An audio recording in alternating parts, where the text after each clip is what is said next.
శ్రీరామనవమి శుభాకాంక్షలు అందరికీ. It's my కిచెన్కి స్వాగతం. రాముడి ఆశీర్వాదం అందరికీ ఉండాలని కోరుకుంటున్నాను.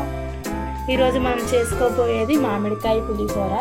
మామిడికాయ తురుము, పచ్చిమిర్చి, ఆవాలు, జీలకర్ర, పసుపు, ఉల్లిపాయ, మినప్పప్పు, పల్లీలు, నానబెట్టుకున్న శనగపప్పు, కరివేపాకు, సాల్ట్, నూనె,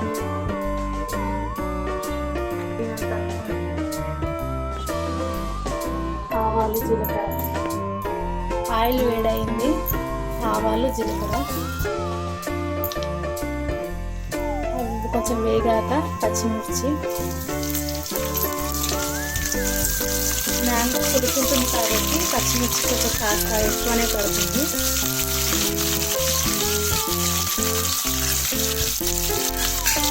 కొంచెం ఎక్కువ వేస్తున్నాను. ఉప్పు వేస్తున్నాను. చేదు పడుతుంది. పచ్చిమిర్చి పడకుండా ఉంటుంది. ఉప్పు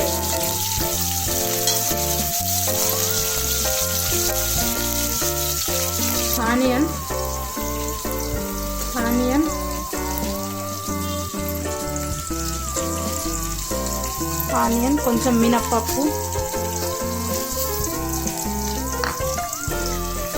పల్లీలు. నేను క్వాంటిటీ తక్కువ వేసుకుంటున్నాను. పులిహోరలో ఇవన్నీ ఎక్కువ ఉంటే బాగుంటాయి. చూసుకొని వేసుకుంటాను. శనగపప్పు నానబెట్టాను. ఒక అర్ధ గంట ముందు ఫస్ట్ శనగపప్పు నానబెట్టి వేసుకుంటున్నాను.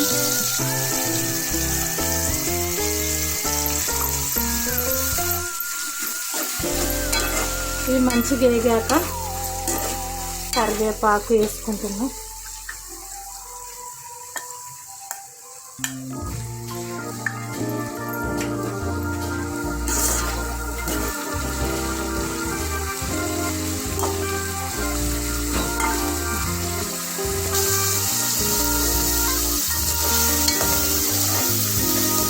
కొంచెం మంచిగా వేగాక పసుపు వేసుకుందాం. పసుపు కొంచెం వేయాలి. ఒక 2 మినిట్స్ పసుపు వేసుకుందాం. పసుపు ఆల్రెడీ అన్నం ఉడికిచ్చేప్పుడు కొంచెం వేసాను అన్నంలో, అందుకే ఇప్పుడు కొంచెం ఎక్కువ వేడి సరిపోతుంది అన్నంకు. దీనికి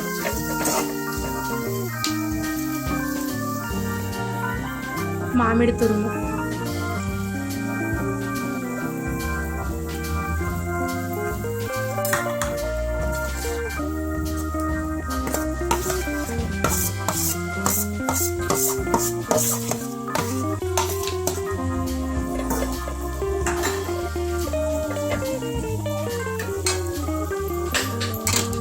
మామిడి తురుము కొంచెం పచ్చి వాసన పోయేంత వరకు కొంచెం వేపుకొని తర్వాత అన్నం వేసుకుంటే సరిపోతుంది.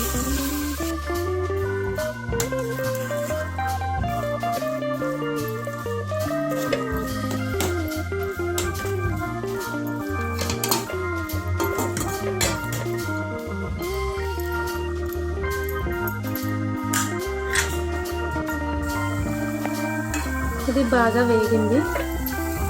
అన్నం కలుపుకున్నాను. అన్నంలోకి అన్నం ఆల్రెడీ వండి పెట్టాను, చల్లగా పెట్టుకున్నాను. ఇది అయింది కదా, ఇది అంత మామిడికాయ. ఇది ఆల్రెడీ అన్నం ఉడకబెట్టుకున్నాను, చేసి పెట్టుకున్నాను. ఫస్ట్ వేడి ఉంటుంది చల్లగా అన్నం. ఇంట్లో వండేటప్పుడు కొంచెం పసుపు వేసుకొని బాగుంటుంది. ఇప్పుడు ఇది అయింది కదా, ఇది అందులో వేసుకొని బాగా కలుపుకోవాలి. సరే,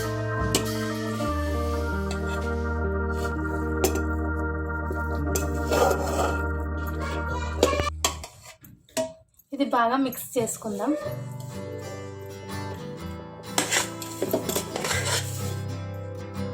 కొంచెం వేడి ఉంది కాబట్టి స్పూన్తో కొంచెం చల్లగా స్పూన్తో చేత్తో అంటే మంచిగా కలిసిద్ది. ఏమైనా ఉప్పు తక్కువ చూసి వేసుకుంటే సరిపోతుంది. నేను ఎక్కువ క్వాంటిటీ చేసుకుంటాను. తక్కువ మామిడికాయ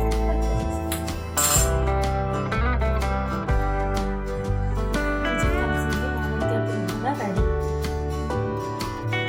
ఇందులో లాస్ట్లో ఇంకొంచెం కొత్తిమీర వేస్తే బాగుంటుంది. వేసుకోవాలి.